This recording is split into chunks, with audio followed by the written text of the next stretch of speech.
കൂടുതൽ വാർത്തകളും വീഡിയോകളും കാണാൻ ഈ ചാനൽ സബ്സ്ക്രൈബ് ചെയ്യുക. കൂടെ ബെൽ ബട്ടൺ അമർത്തുക.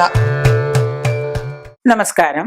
നിലവിളക്ക് കരിന്തിരി കത്തിയാൽ, പലതവണ പറഞ്ഞിട്ടുള്ളതാണ്. നിലവിളക്ക് കരിന്തിരി കത്തിയാൽ, നിലവിളക്ക് കരിന്തിരി കത്തുന്നത് ഗുണമോ ദോഷമോ എന്ന് പലതവണ പറഞ്ഞിട്ടുണ്ട്. പല പ്രാവശ്യം നമ്മൾ അതിനെക്കുറിച്ച് സംസാരിച്ചിട്ടുണ്ട്. എങ്കിലും എണ്ണ ഒഴിക്കുന്നതും തിരി കത്തിക്കുന്നതും ഒക്കെ പറഞ്ഞിട്ടുണ്ട്. നിലവിളക്ക് ഒരിക്കലും തറയിൽ വെച്ചോ അധികം ഉയരത്തിലല്ലാത്ത പീഠത്തിലോ ഉയരമുള്ള പീഠത്തിൽ വെച്ചോ നമ്മൾ വിളക്ക് കത്തിക്കരുത്. അധികം തറയിൽ നിലത്ത് വെച്ച് കത്തിക്കരുത്. വല്ല താലത്തിലോ പീഠത്തിലോ വെച്ച് കത്തിക്കാം. ഒപ്പം തന്നെ അധികം പൊങ്ങിയിരിക്കുന്ന തറയിൽ, ഒരു വലിയ പൊക്കത്തിലുള്ള തറയിൽ നമ്മൾ വെച്ചിട്ട് ഇത് കത്തിക്കരുത്. കുറച്ച് താഴ്ന്ന ഇടത്തരം ഉള്ള പീഠത്തിൽ വെച്ചിട്ടായിരിക്കണം നമ്മൾ നിലവിളക്ക് എപ്പോഴും കത്തിക്കേണ്ടത്. വിളക്കിന്റെ താഴ്ഭാഗം, താഴെയുള്ള ഭാഗം മൂലാധാരവും തണ്ട്, വിളക്കിന്റെ ആ തണ്ട് സുഷ്മനയെയും സൂചിപ്പിക്കുന്നു. അതായത് തണ്ടിനെയാണ് സുഷ്മന. അപ്പൊ മൂലാധാരം, സുഷ്മന നാഡി. മുകൾ ഭാഗമാണ് ശിരസിനെയും, വിളക്കിന്റെ മുകൾ ഭാഗം ശിരസിനെയുമാണ് പ്രതിനിധീകരിക്കുന്നത്. ഇനി വിളക്ക് കത്തുന്ന ദീപം, നമ്മൾ നിലവിളക്ക് കൊളുത്തി വെച്ച് കഴിഞ്ഞാൽ വിളക്കിന്റെ തിരി, ആ നാളം, ദീപം, കത്തുന്ന ദീപം നമ്മുടെ നെറ്റിയിലെ ആജ്ഞാചക്രത്തെയാണ് സൂചിപ്പിക്കുന്നത്. നമ്മുടെ നെറ്റിയിലെ ആജ്ഞാചക്രമാണ് നമ്മളുടെ എല്ലാ കൺട്രോളുകളും ചെയ്യുന്നത്. അതിനെയാണ് സൂചിപ്പിക്കുന്നത്. ദീപം കത്തുമ്പോൾ തിരിയിൽ നിന്ന് എണ്ണ നിരന്തരം, ദീപം കത്തുമ്പോൾ തിരിയിൽ നിന്ന് എണ്ണ നിരന്തരം, തിരി ഇങ്ങനെ കത്തി കത്തി ചെറുതായി നിങ്ങൾ കണ്ടിട്ടുണ്ടല്ലോ. അപ്പൊ അതിലെ എണ്ണ നിരന്തരം ഇങ്ങനെ ചലിച്ച് വായുവുമായിട്ട് സമ്പർക്കത്തിൽ ഏർപ്പെടും.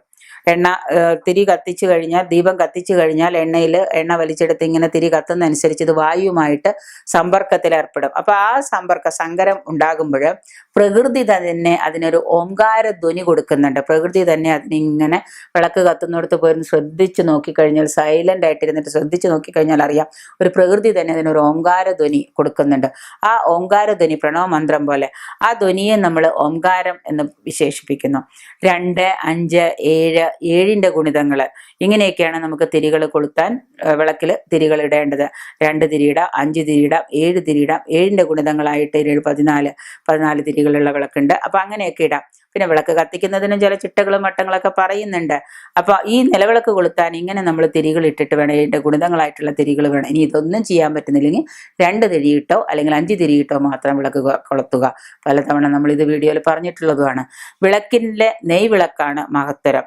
എണ്ണയൊഴിച്ച് വിളക്ക് കത്തിക്കുന്നതിനേക്കാളും നെയ്വിളക്കിന് മുന്നിലിരുന്ന് നമ്മളുടെ അഭീഷ്ടസിദ്ധിക്കായിട്ട് പ്രാർത്ഥിച്ചു കഴിഞ്ഞാൽ തീർച്ചയായിട്ടും ആ കാര്യം നടക്കും എന്നുള്ളത് വളരെ ഉറപ്പായ കാര്യം തന്നെയാണ്. അപ്പൊ നെയ്വിളക്കാണ് ഏറ്റവും ഉത്തമം. ഇനി നെയ്യിന് വില കൂടുതലായതുകൊണ്ട് നെയ്യ് ഒഴിക്കാൻ സാധിക്കുന്നില്ല എല്ലാ ദിവസവും എന്നുള്ളത് കൊണ്ട് എന്ത് ചെയ്യണം? 15 സെക്കൻഡെങ്കിലും നെയ്യ് ഒഴിച്ച് വിളക്ക് കത്തിച്ചാൽ ദീപത്തിന് അത്രയ്ക്ക് ഐശ്വര്യവും മഹത്വം ഉണ്ട്. അപ്പൊ അതുകൊണ്ട് അത് സാധിക്കുന്നില്ല എങ്കിൽ ശരിക്കുള്ള സാക്ഷാൽ എള്ളെണ്ണ കൊണ്ട് തന്നെ, വിളക്കെണ്ണയോ മറ്റെണ്ണകളോ ഉപയോഗിക്കരുതെന്ന് പല പ്രാവശ്യവും നമ്മൾ പറഞ്ഞിട്ടുള്ളതാണ്. എള്ളെണ്ണ കൊണ്ട് തന്നെ നമ്മൾ വിളക്ക് കത്തിക്കുക.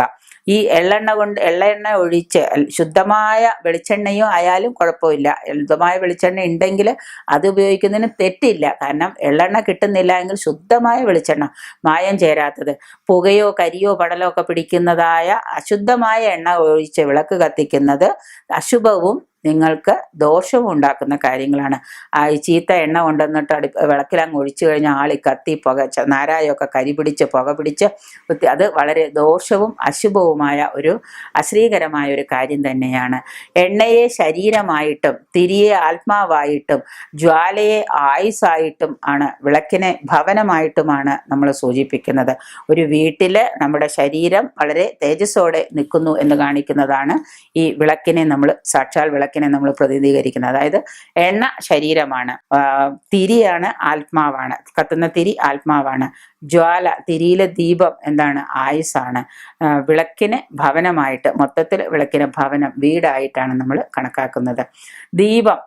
ദീപം കത്തിക്കുമ്പോൾ ഇങ്ങനെ കൊളത്തി കഴിയുമ്പോൾ പൊരിഞ്ഞിങ്ങനെ പൊടിന്ന് പൊട്ടി കത്തുക, മലിനമായിട്ട് കത്തുക, ആളി കത്തുക, ഒരു ശബ്ദത്തോടു കൂടി അണഞ്ഞു പോവുക, അകാരണമായിട്ട് ദീപം അണയുക, ഒരു ശബ്ദത്തോടുകൂടി കത്തിക്കുമ്പോൾ തന്നെ ഒരു ശബ്ദത്തോടു കൂടി പൊരി ഇങ്ങനെ പൊട്ടുന്ന ശബ്ദം കേൾക്കുക, ഈ മങ്ങിയും ചെറുതായിട്ടും ഇരിക്കുക, കത്തിച്ച് കുറച്ചേരം കഴിയുമ്പോൾ മങ്ങി ചുങ്ങിയിരിക്കുക, ഇങ്ങനെയുള്ള പല കാരണങ്ങൾ കൊണ്ടും വിളക്ക് കത്തിച്ച് ഇങ്ങനെയൊക്കെ സംഭവിച്ചു കഴിഞ്ഞാൽ അത് വളരെ ദോഷം തന്നെയാണ്, അശുഭ ലക്ഷണങ്ങൾ കാരണങ്ങൾ തന്നെയാണ്. വീടുകളിൽ പതിവായിട്ട് ഇത് സംഭവിച്ചാൽ, വീടുകളിൽ വിളക്ക് കത്തിക്കുമ്പോൾ ഇങ്ങനെ ഒച്ചയുണ്ടാവുക, അകാരണമായിട്ട് ആളി കത്തുക, എന്നിട്ട് പതുക്കെ മങ്ങിപ്പോവുക, അല്ലെങ്കിൽ മലിനമായ രീതിയിൽ വിളക്ക് കത്തുക, വിളക്ക് ശുദ്ധമായിട്ട് തുടച്ച് വൃത്തിയായിട്ട് കത്തുന്നില്ല എന്നൊക്കെ ഉണ്ടെങ്കിൽ തന്നെ, വീടുകളിൽ അങ്ങനെയാണെങ്കിൽ അശുഭ ലക്ഷണമാണെന്ന് കരുതി ജപഹോമാദികൾ എന്തെങ്കിലുമൊക്കെ ചെയ്ത് നിരന്തരമായ പ്രാർത്ഥന, നാമം ചൊല്ലലൊക്കെ ചെയ്ത്, നാമമൊക്കെ ചൊല്ലി, ഈശ്വര ഭജനയൊക്കെ ചൊല്ലി ആ ദോഷം നമ്മൾ ഇല്ലാണ്ടാക്കണം. എന്നിട്ട് ഇനി കത്തിക്കുമ്പോൾ നമ്മൾ ശ്രദ്ധിക്കണം, വിളക്ക് കഴുകി തുടച്ച് വൃത്തിയാക്കി നല്ല ശുദ്ധമായ എള്ളെണ്ണയില്ല, നെയ്യും ഇല്ലെങ്കിൽ കുറച്ച് നല്ല ശുദ്ധമായ വെളിച്ചെണ്ണ എടുത്ത് അതിലൊഴിച്ചിട്ട് തിരി നല്ല ഭംഗിയായിട്ട് കത്തിച്ച്, നല്ല സ്വർണ്ണവർണ്ണ നിറത്തിലുണ്ടായിട്ട് നേരെ നിന്ന് കത്തുന്ന ദീപം, നമുക്ക് കാണുമ്പോൾ തന്നെ കണ്ണിന് കുളിർമ, മനസ്സിന് കുളിർമ തോന്നുന്ന തരത്തിലുള്ള ദീപം കത്തിക്കുന്നത് കൊണ്ട് നമുക്ക് ശുഭമായ കാര്യങ്ങൾ നമ്മുടെ ഗൃഹത്തിൽ സാധിക്കുകയും, നമ്മുടെ വീട്ടിൽ ദുരിതങ്ങളും ബുദ്ധിമുട്ടുകളും ഉണ്ടെങ്കിൽ കത്തിച്ചു വെച്ചിരിക്കുന്ന നിലവിളക്ക് കണ്ടാൽ അറിയാം. അപ്പം അതുകൊണ്ട് നിലവിളക്ക് എങ്ങനെയാണോ ചെയ്യേണ്ടത് അതുപോലെ ഭംഗിയായിട്ട് കത്തിച്ച് സ്വർണ്ണവർണ്ണ നിറത്തിൽ നല്ല ഭംഗിയോടെ നേരെ നിന്ന് കത്തുന്ന ദീപത്തോടു കൂടിയുള്ള ദീപമായിരിക്കും നിങ്ങൾ കത്തിക്കേണ്ടത്. കരിന്തിരി ഒരിക്കലും കത്താൻ നിങ്ങൾ സമ്മതിക്കരുത്. കത്തിച്ചു കഴിഞ്ഞാൽ ആ വിളക്ക് പുഷ്പം കൊണ്ടോ അല്ലെങ്കിൽ എണ്ണയിലേക്ക് തിരി താഴ്ത്തിയിട്ട് കിടത്തി വെച്ചിട്ട് വേണം നമ്മൾ വിളക്കിൻ്റെ അടുത്തുനിന്ന് മാറാൻ. വിളക്ക് ഒരിക്കലും കരിന്തിരി കത്താൻ പാടില്ല. വിളക്ക് കരിന്തിരി കത്തുന്നത് കൊണ്ട് അശുഭമായ കാര്യങ്ങളും കടം ഉണ്ടാവുകയും ചെയ്യും. കടം വർദ്ധിക്കുന്നതും ഈ ഒരു പ്രവണതയാണ്. അപ്പം അതുകൊണ്ട് അതിനെ ശ്രദ്ധിച്ച് നമ്മൾ വിളക്ക് കെടുത്തി വെച്ചതിന് ശേഷം മാത്രം കുറച്ച് 1-2 പൂക്കൾ നുള്ളി വിളക്കിന് കീഴെ ഇടുക. വിളക്ക് കിടത്താൻ നേരത്ത് അതെടുത്ത് വിളക്ക് കിടത്തി വയ്ക്കുക.